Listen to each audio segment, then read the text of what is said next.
Hello नमस्कार माझ्या सर्व लाडक्या ताई आणि दादांना श्री स्वामी समर्थ। तुम्हा सर्वांना आजचा दिवस खूप छान जाऊ ही स्वामींच्या चरणी प्रार्थना। तर जी सकाळीच म्हणजेच कालच्या व्हिडिओमध्ये तुमच्यासोबत मी गणपती बाप्पांची सेवा शेअर केली, म्हणजेच जी संकष्टी चतुर्दशीची पूजा होती तर ती आपण कशा प्रकारे मांडू शकतो आणि आपल्याला कोणते नियम पाळावे लागतात तर त्या व्हिडिओमध्ये मी तुमच्यासोबत शेअर केलं। तर ह्या व्हिडिओमध्येच म्हणजे मी संध्याकाळी कोणत्या सेवा करतो तर त्या मी शेअर करणार आहे। जर तुम्ही व्हिडिओच्या माध्यमातून माझ्या चॅनलवरती नवीन आले असाल तर चॅनलला सबस्क्राईब करून कमेंटमध्ये श्री स्वामी समर्थ नक्की लिहा। तर जी संध्याकाळची सेवा होती तर ती मी संध्याकाळी 6 वाजता सुरू करतो आणि जे मला म्हणजेच नैवेद्यामध्ये दाखवायचं होतं तर ते देखील मी स्वयंपाक करून घेतला। म्हणजेच आता एकदा सेवेला लागलं तर अर्ध्या तासामध्ये सेवा होऊन जाते। त्यानंतर मग गणपती बाप्पांना मी नैवेद्य दाखवतो। संध्याकाळी मी गणपती बाप्पांच्या कोणकोणत्या सेवा करतो या व्हिडिओमध्ये मी तुमच्यासोबत ते शेअर करणार आहे। तर सर्वात पहिल्यांदा मी दिवा प्रज्वलित करून घेतला, त्यानंतर अगरबत्ती लावून घेतली।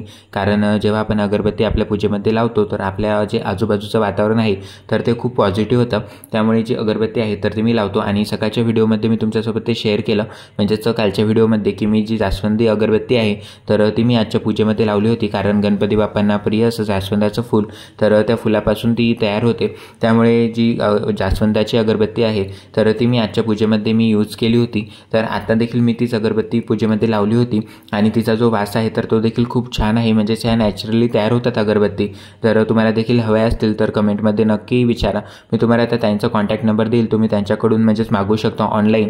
कारण जे काही पूजेचं सामान मला लागतं तर ते मी सर्व ऑनलाईनच बोलवतो। तर तुम्ही बघू शकता सर्वात पहिल्यांदा मी महाराजांची एक माळ जप करून घेतली, कारण आपण कोणतीही जेव्हा सेवा करतो तर सर्वात पहिल्यांदा आपली स्वामी सेवा करतो आणि त्यानंतर मग गणपती बाप्पांची मी सेवा करतो। त्यामुळे आता म्हणजे 6 वाजले होते, त्यामुळे म्हणजे संध्याकाळची दिवाबत्ती मी लावून घेतली आणि त्यानंतर पहिल्यांदा स्वामी सेवा करून घेतली, म्हणजेच एक माळ जप करून घेतला। त्यानंतर जे गणपतीचं आपल्या अथर्वशीर्ष वाचायचं असतं तर त्याला मी सुरुवात केली। तर हे नित्यसेवेचं पुस्तक आहे, तर हे मी तुम्हाला गुरुपौर्णिमेच्या म्हणजेच व्हिडिओमध्ये देखील शेअर केलं, म्हणजे जो संध्याकाळचा व्हिडिओ होता। कारण तेव्हा देखील मला सकाळी जास्त सेवा करता आली नाही, कारण त्या दिवशी माझं ऑफिस होतं, त्यामुळे मग मी संध्याकाळीच मला म्हणजे जेवढी सेवा जमेल तर तेवढी मी संध्याकाळीच करण्याचा प्रयत्न करत असतो। तर त्या व्हिडिओमध्ये देखील मी तुमच्यासोबत हे पुस्तक शेअर केलं। जर तुम्ही स्वामी सेवेमध्ये नवीन असाल तर हे पुस्तक तुम्हाला खरंच खूप युजफुल ठरतं, कारण यामध्ये सर्व म्हणजे वारांनुसार कोणत्या आपण सेवा कराव्यात किंवा कोणत्या देवांच्या आपण कोणत्या सेवा कराव्यात ही संपूर्ण माहिती या पुस्तकामध्ये अवेलेबल आहे।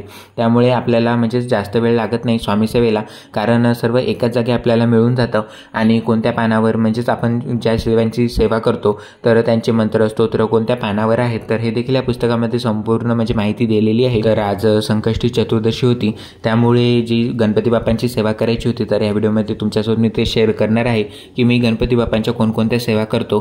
तर सर्वात महत्त्वाचं म्हणजे गणपती अथर्वशीर्ष, म्हणजे जेव्हा आपण गणपती बाप्पांना अभिषेक घालतो तर तेव्हा देखील आपण गणपती अथर्वशीर्षाचे पठण करू शकतो, किंवा नंतर मग तुम्ही गणपती बाप्पांची पूजा केल्यानंतर त्यानंतर देखील तुम्ही गणपती अथर्वशीर्ष वाचू शकता।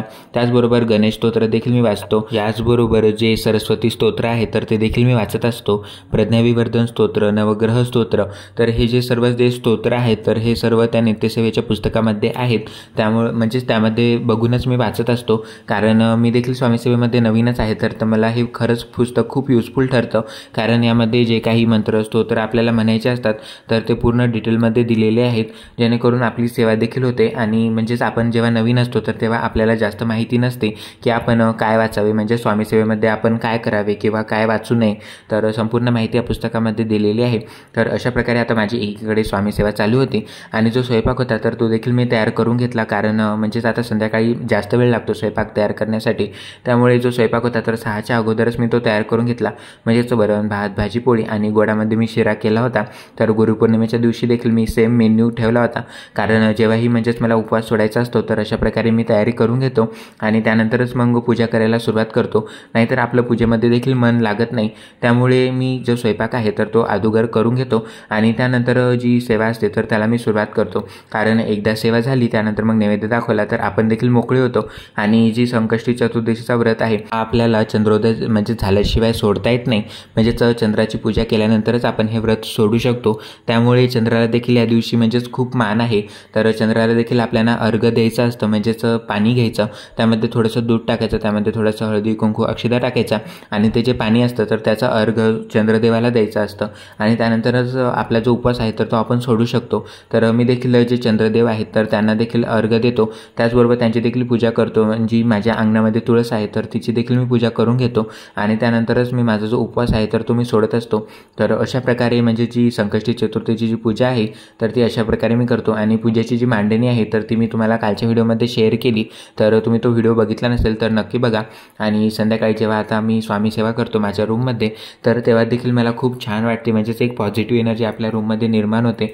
आणि मला तरी म्हणजेच इकडे बंगाली एरिया असल्यामुळे इकडे सर्व म्हणजे त्यांचे बंगाली देव मानतात, त्यामुळे मला देखील म्हणजेच इकडे पूजा करण्यासाठीच इकडे आपल्या देवांची मंदिर नाही आहेत, त्यामुळे अशा प्रकारे मी देवघरच तयार केलं जेणेकरून मला देखील खूप छान वाटेल। आणि जेव्हाही आपले सण येतात तर तेव्हा आपला जो उत्साह असतो तर ते देखील खूप वाढतो, त्यामुळे मग मला असं देवघर तयार करायचंच होतं आणि स्वामींच्या कृपेने ते तयार देखील केलं आणि स्वामीची जी सेवा होती तर ती देखील मी सुरू केली। तर मला खूप जास्तच म्हणजेच आनंद होतो या गोष्टीचा की स्वामींनी माझ्या हातून सेवा त्यांची करून घेतात। म्हणजेच मी जॉबला बाहेर आहे आणि मला म्हणजे इकडं जे आपल्याला पूजेला साहित्य लागतं तर ते देखील म्हणजे उपलब्ध होत नाही, कारण इकडच्या मार्केटमध्ये त्यांचं जे पूजेचं साहित्य असतं तर तेच ते ठेवतात विकण्यासाठी। म्हणजेच जे आपल्याला साहित्य लागतं तर ते सर्व मी ऑनलाईनच बोलवतो आणि 1-2 ताई आहेत तर त्यांच्याकडूनच मी ऑनलाईन साहित्य बोलवत राहतो आणि त्यांची क्वालिटी देखील खूप छान आहे साहित्यांची, त्यामुळे त्यांच्याकडून मी दरवेळेस काही ना काही माझी ऑर्डर चालूच असते। कारण इकडे जसं की तुम्हाला मी सांगितलं की मार्केटमध्ये आपल्याला जे देवाचं सामान लागतं तर ते इकडे मिळत नाही, त्यामुळे प्रत्येक म्हणजेच मी काही ना काही महिन्याला माझी ऑर्डर असतेच आणि ती देखील ऑर्डर मी तुमच्यासोबत शेअर करत असतो। त्याचबरोबर जी कुंचम सेवा होती तर याचा देखील व्हिडिओ मी तुमच्यासोबत नक्की शेअर करेन, म्हणजेच सेपरेट एक व्हिडिओ मी तयार करणार आहे जेणेकरून तुम्हाला देखील कुंचम सेवा म्हणजेच करायची असेल तर तुम्ही देखील करू शकता। तर अशा प्रकारे आजची जी स्वामी सेवा होती म्हणजेच गणपती बाप्पांची जी सेवा होती म्हणजेच संध्याकाळची तर ती आता माझी कंप्लीट झालेली आहे। यानंतर मी गणपती बाप्पांना नैवेद्य दाखवला आणि त्यानंतर मी माझा जो उपवास होता तर तो मी सोडला, म्हणजेच गणपती बाप्पांची मी आरती करून घेतली। जी सुखकर्ता दुःखहर्ता आरती आहे तर ती मी गणपती बाप्पांची केली आणि जी नित्यसेवेच्या पुस्तकामध्ये संध्याकाळची जी आरती होती स्वामींची तर ती देखील मी करून घेतली। आणि अशा प्रकारे आजची जी स्वामी सेवा होती आणि गणपती बाप्पांची जी सेवा होती तर गणपती बाप्पांनी देखील माझ्या हातून त्यांची सेवा करून घेतली। आणि ही जी गणपती बाप्पांची मूर्ती आहे तर ही देखील मी इथे आल्यावरच विकत घेतली होती, म्हणजेच जी गणपती बाप्पांची मूर्ती होती तर ही देखील मी ऑनलाईनच बनवलेली आहे। गणपतीचा म्हणजेच जी गणपती बाप्पांची मूर्ती आहे तर हिचा देखील व्हिडिओ मी तुमच्यासोबत शेअर केला की मी मूर्ती कोणाकडून बनवली। जर तुम्हाला देखील मागवायची असेल तर नक्की त्यांच्याकडून तुम्ही मागवू शकता, म्हणजेच मूर्ती एकदम भरीव आहे आणि पंचधातूची आहे, त्यामुळे ही मूर्तीची पूजा मी करत असतो। आणि जी स्वामींची मूर्ती होती तर याचा व्हिडिओ मी तुमच्यासोबत ऑलरेडी शेअर केलेलाच आहे। अशा प्रकारे आजची जी स्वामी सेवा होती तर ती आता माझी करून झालेली आहे। तर तुम्हाला माझा आजचा व्हिडिओ कसा वाटला कमेंटमध्ये नक्की सांगा। व्हिडिओ आवडला असेल तर लाईक शेअर आणि सबस्क्राईब करायला विसरू नका। भेटूया अशाच नवनवीन माहितीपूर्ण व्हिडिओंसोबत, तोपर्यंत सर्वांना पुन्हा एकदा श्री स्वामी समर्थ।